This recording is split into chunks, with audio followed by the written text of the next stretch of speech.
Good morning. A fleet of Russian warships is approaching Australia in an apparent show of force ahead of President Vladimir Putin's arrival for the G20 meeting. Defence is monitoring the vessels, which are currently in international waters northeast of Australia. It is a worrying development for the Abbott government following its attack on Russia's role in the downing of MH17. Leaving China, Tony Abbott had precious little to say about his exchanges with Vladimir Putin at APEC. How did the meeting go with Mr. Putin?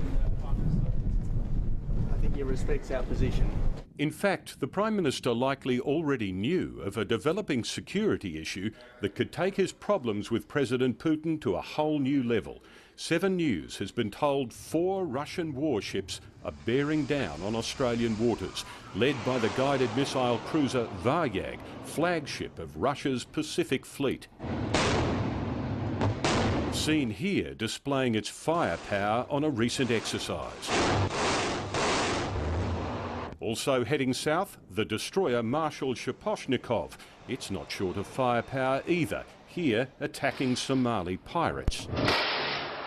They're being supported by the salvage tug Foyti Krylov and supply tanker Boris Batoma. The task group is in the Coral Sea south of Bougainville and appears on course for waters off Australia's east coast. All 4 could be sitting off Brisbane by Saturday, a prospect that has so stirred the government. Defence has sent a P3 Orion surveillance aircraft to shadow the ships and an Anzac-class frigate, HMAS Stuart, to the Coral Sea. The timing is unmistakable. World leaders have now largely left Beijing. Brisbane's G20 is this weekend. President Putin is a guest, though Australia has made few, if any, foreign leaders less welcome in the lead up to their visit. A question now for the Abbott government: might the Russian vessels seek a port visit? How would Australia respond? Even in international waters off the Australian coast, the ships are a headache for Prime Minister Abbott.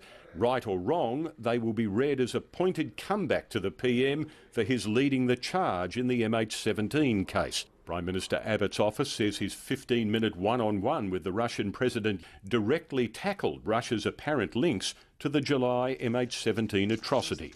Mr Abbott laying out intelligence that apparently shows the missile launcher used to fire on the Malaysian passenger jet had been moved from Russian territory to Ukraine before the deadly strike. But that got a swift response from the Russian embassy, its spokesman telling 7 News the Kremlin unconditionally refutes the accusation. Suddenly, the diplomatic temperature is rising ahead of Brisbane's G20. In Beijing, Tim Lester, 7 News.